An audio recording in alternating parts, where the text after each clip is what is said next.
Welcome back to another episode of Out of Bounds on the Boomer Bust channel, a podcast where I get my social commentary on different topics in today's society. I'm your host, Terry, and today we are talking about J. Cole. Before we get into that, I do want to remind you, you can use the link at the bottom if you want to send me a message. It's a little voicemail. All you got to do is you can use your phone. You can do it on a laptop. If you got a mic or whatever you want to do, you just record it and I'll be able to listen to it and I will put it on the show if it's something that I'm able to respond to. So it doesn't have to be a question. It could just be a comment, whatever you want to talk about. And on this podcast, we talk about a lot of stuff. So feel free to throw it out there. All right, so as far as today's topic, if you don't know about J. Cole the rapper, I mean, that's cool if you just want to listen. That's fine, but I would assume most people that clicked on this know J. Cole. And if you don't, listen to his music. Amazing. So J. Cole's a rapper. He put out a song recently called Snow on the Bluff.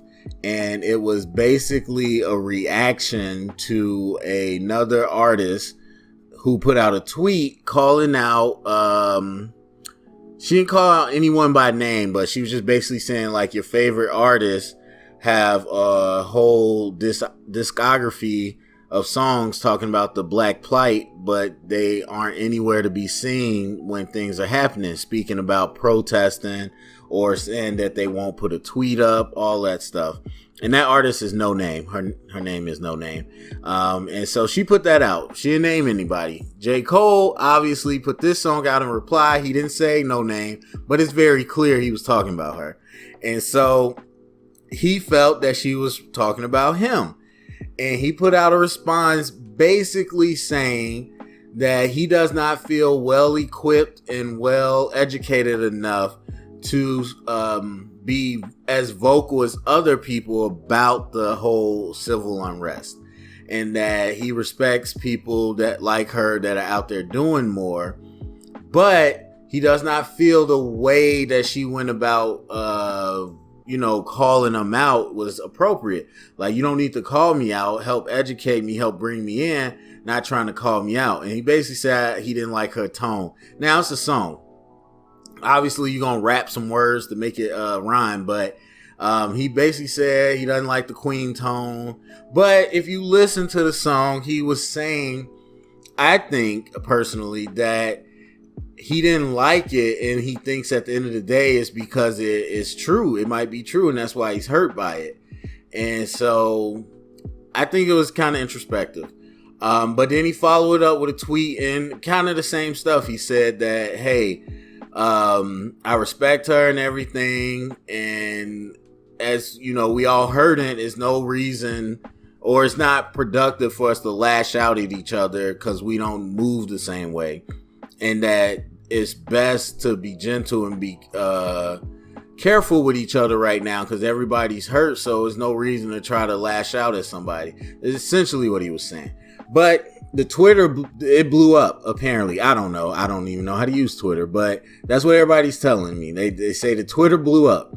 And basically, there was a lot of accusations of J. Cole trying to silence black women and being misogynist by saying he didn't like her tone, even though he didn't say check your tone or whatever. But people are like, you don't say check your tone to a black woman, all this stuff. So they came for J. Cole for that. And I think that's on the extreme side. On the more rational side, people are like, J. Cole, that's not an excuse. Because he basically said, like, people think I'm smarter than I am. He said, I don't really be reading like that. Like, I'm just a dude that be rapping. And so some people are like, that's not an excuse. Like, you could educate yourself. You could get better at it. You could be working at it. And that's kind of a cop-out answer. And some people would say that even if you felt hurt by it, it was no reason for you to put that song out in the way you did, because it seems very defensive and like a retaliation. That if you really felt hurt by it, or you felt she could go about it in a different way, then how come you couldn't reach out to her? Why'd you have to make a song? And in the same way, you could say, Noname, why'd you have to tweet it out? Why couldn't you reach out to those people you feel that way about? And so there's that conversation. And then at the end of the day, there's the bigger conversation of, is there a responsibility for J. Cole or anybody else to be out there? And so all this is mixed into one. Now, I'm going to address this in reverse order, I think.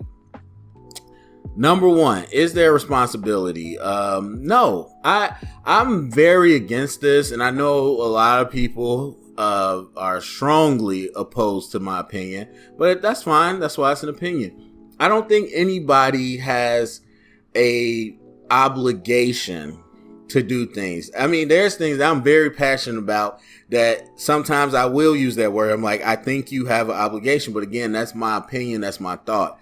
I will never talk in facts that you do have an obligation, because the fact is you don't. If it's not bound by the law, you don't have to do it. And so in facts, and we talk too much in hyperbole, no, they don't have an obligation to do these things. If you are from an impoverished neighborhood or a bad background or a great background or whatever, if you get money and you get successful, you have no responsibility or obligation to go back and do anything. And so there are some people that say it's a moral obligation again, but again, that's subjective. That's not something that's written in stone. So you don't. You got an obligation to pay taxes on all that money. That's what you do have, and they will get you. But other than that, you don't have an obligation. So this idea that people are acting like it's a fact, that's already out the window. Now, when we're talking about more nuance of what do we think and feel and why, do I think that people with these platforms have an obligation to blah, blah, blah? No, I still don't, because one thing is that, yes, you have the platform and all that, but that doesn't mean you have the same thought process. Like, everyone loves to shut people down and cancel people. And sometimes, like, J.K. Rowling comes to mind, and people will be like, just shut up. Just stop saying anything. Just don't say anything. They love to say that. But when you don't say anything, then they still come after you. So it's a no-win situation. But in my mind, I'm like, yeah, if you don't have anything to say that's productive, or if you know what you should be able to say, hey, I don't agree with looting, but you know that if you say that, you're going to get a lot of backlash, then it's just best not to say anything. So I'm sure some people look at it like I might as well not jeopardize myself. Some people look at it like I do have an opinion and I know it's not popular, so I'm not going to say it. Some people don't have an opinion, a strong opinion either way. So there's no reason for them to say it. I mean, Dave Chappelle the same way said everybody keeps asking for him to talk and he didn't feel like he needed to. And I think that was different. But at the end of the day, my question is, because it's a lot of, you could argue a lot on either side, but my question is, why is it that people are moved so much by the platform of celebrities? That's the real question. That's what's get lost in all of this. Everybody's like, you need to say this, or you need to do this. You're in a position of power, celebrity or just rich people. You're in a position of power. You can change what people think and do. The real question is, why can you change what people think and do just because you're a celebrity? That's the real question people need to be asking. That's deeper, but that's the bigger question that I think trumps anything that we're talking about. So there's that. As far as J. Cole specifically, and Kendrick Lamar to an extent, they're like, hey, they're conscious rappers. They rap about the struggle. They rap about black life and everything. They should be out there and doing stuff.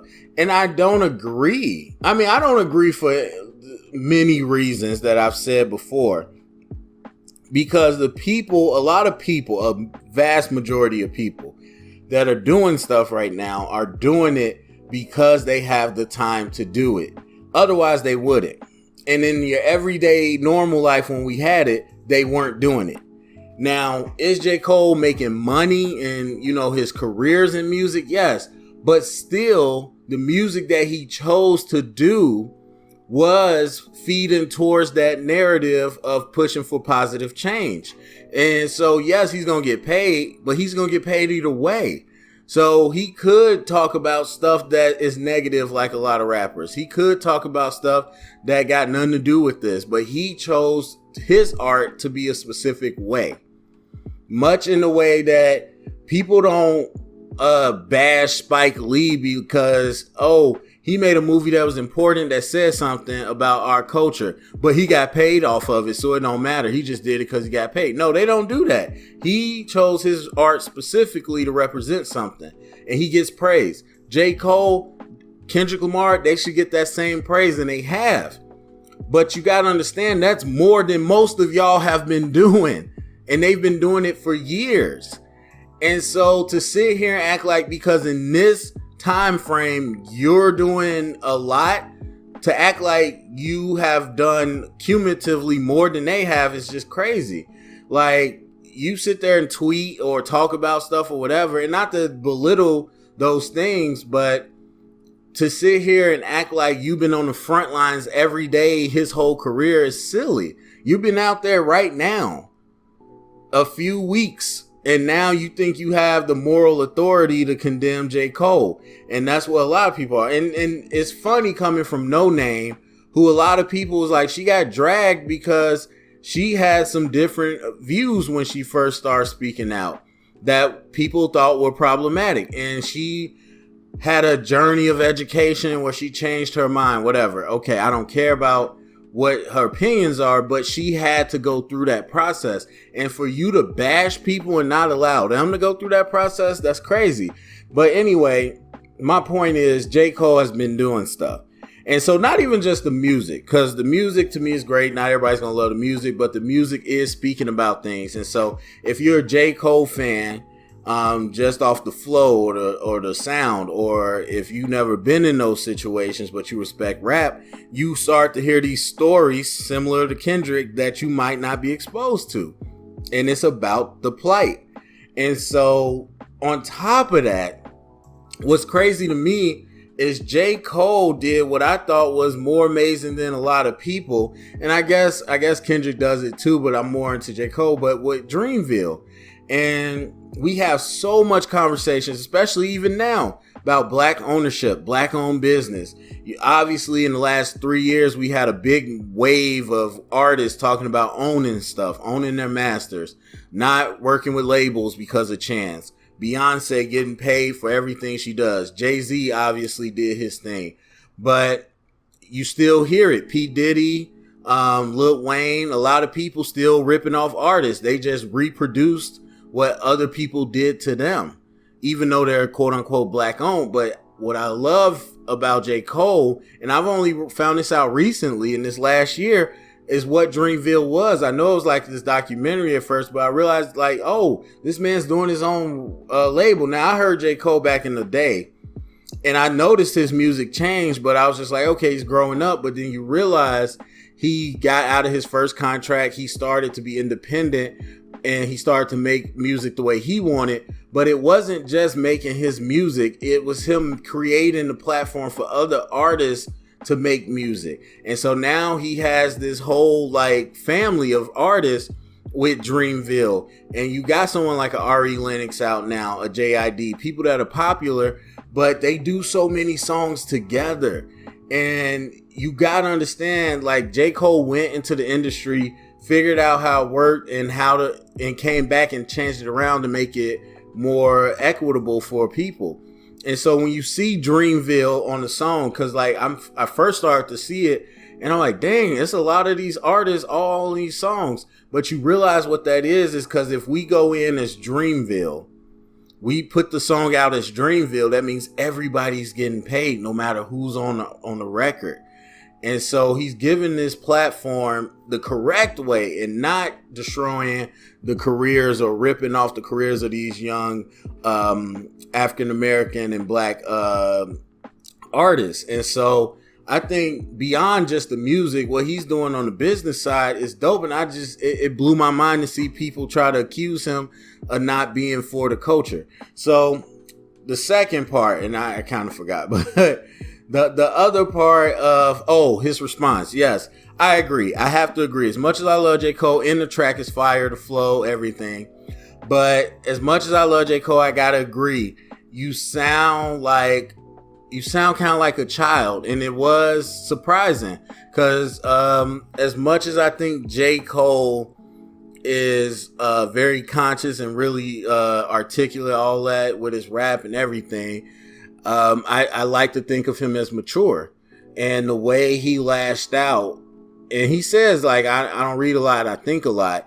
And I think a lot too. As somebody that thinks a lot, not jokingly, like that thinks about these things a lot, you need to be reflective if you think so much. And so as a man in his 30s, you shouldn't be acting like that. That's something you do when you're young. And so, especially when you're a professional. So again, like I said, or like other people said, if you really felt that way, like you're aware enough to say, man, it hurt me because I took it personally because it might be true, that disturbed me, then reach out to her. You don't have to make a song, or if you're going to make a song, don't make a song that's calling her out. Like, you could have said how you felt hearing it and how you want to do better, but you don't have to be like, in the song, I think you need to approach it this way. Just tell her that part in private. So I do think when you listen to it, the song, and you know the situation, it's just like, wow, he's kind of being a little bitter about it. Like, y'all too old for that. And so there's that. But as far as everybody's like, he's been a misogynist and stuff, like, I don't agree. That's silly. I think he's being hurt like most people. And yeah, I won't get too deep in that, but I will say that, whether you're being a racist, misogynist, whatever, it comes from a place of hurt either way. The intent might be ill, but it comes from a place of hurt. And I don't think he was being misogynist in this particular instance. I think he was just speaking purely off raw emotion. So there's that. Now, lastly, what I want to say about this is, and kind of back to the responsibility thing, is people were mad, and a lot of people are talking right now, is that J. Cole isn't what we thought he was as a leader. And this is what I call the sports media phenomenon, where obviously we know First Take started, but then you got all these debate shows now. That's pretty much the style everybody does. And all they do is talk in hot takes and narratives. They rarely talk with actual context. They just do hot takes. But one of the things that sports media loves to do is they love to create a narrative and then blame a player when they don't live up to that narrative. So, for example, let's just say, let's do First Take, because Skip Bayless is definitely a hot take machine. So Skip Bayless, actually, he loves doing this, but let's just say, what's his name? Baker Mayfield. So last season, let's just say Skip Bayless said Baker Mayfield, for reasons XYZ, they always pull up stats, is a top 3 quarterback under 25 in this league. And he's going to lead the Browns to the playoffs. So mid-season, Browns they're not doing well. What is Shannon going to do? Shannon's going to pull up the stats. He's going to say Baker's not doing this. And then if Baker says anything or he's grumpy about it or whatever, and then what is Shannon going to say? Oh, you're supposed to be a top 3 quarterback in the league. You're supposed to lead your team to the playoffs. I don't recall Tom Brady acting like that. I don't recall such and such doing that when he was a top 3 quarterback. So how is he a top 3 quarterback? Now, what they're now doing is attaching Baker Mayfield to a narrative that they created. So now they're holding him to a standard in a narrative that they created. And when he doesn't live up to it or he does something different, now they are blaming him as if he's a failure to reach it. But he never said that's what I am. And so things can be different. Like when you say it, it's very different, especially in sports media. LeBron James, you say, I'm the best player to play. I'm the GOAT. Okay, now you got to stick to that because you said it. You put your bar out there. For rapper, if you said I've considered myself one of the leaders of the African American community, or I consider myself a leader in society, not just music, but in activism, then yes, you said it. You set the bar. And now you got to stick to it. But Cole never said that. You said that as a fan. As a fan, you was like, man, he's so good. He got that flow. He talks about that real stuff. He's a leader. Now, I'm guilty of that too. And in sports, it's easier for me to stop that because I see it a lot. But in music, that's different. I'm not super hardcore into a bunch of music like everybody. Like, I have all my stuff that I love is from the past. And so I'm not super into it like everybody. I don't idolize people either. But you hear, especially now when there's so much other rap, you hear these few guys that are talking about stuff that you respect. Then you're like, man, I'm going to project in my mind that since he raps like this and he talks about this subject, then he must think like this. He must also do this. He must also be about this. Now you're projecting. You created a narrative. You created a bar in your head for what J. Cole is. And now when he's not reaching it, you're shocked. I'm shocked. Like I said, I was shocked to see him respond that way. But I'm not mad. Other people are mad. They're like, oh man, he fake. He ain't really what he said he was. No, he's not really what you thought he was. And what you thought he was is not the same as what he said he was. And so that's the big problem that people are having right now with J. Cole. So overall, I said my piece. I think there's some issues that from his side. But I'm still defending J. Cole, especially on the misogyny and all that silencing black women thing. That's ridiculous. I don't think it matters who said it. And that's silly to say that if Kendrick said it and he had the same response, oh, well, okay, it's cool. But since a woman said it, now he's a misogynist. That's absolutely silly. So I'm defending him. I'm not going to go with that. As far as J. Cole not being out there, I don't know all the things he does. He said self-proclaimed, I'm not a leader. He don't feel equipped as a leader. But I don't know all the things he does. I know what he's done with Dreamville and with his music. Obviously, I know he does a lot for North Carolina and pulling up people that way. But I don't know all the things he does. And even if he isn't doing like activism, I'm not in any position to tell him that he should have been doing that. So I'll defend him on that.